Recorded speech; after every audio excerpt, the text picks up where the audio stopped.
everybody. I'm Arav. I'm 4 years old.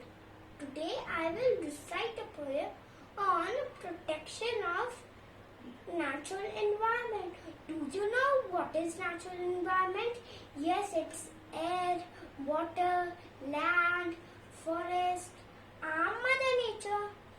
So the name of my poem is Protection of our Mother Nature. The sun is shining, the sky is blue, and the birds are flying, and the waves are so cool. Mother Nature is trying her best to give nothing but beautifulness. However, what do we do? Make a mess, and dirty her green dress. So let's now take a pledge to pollute less,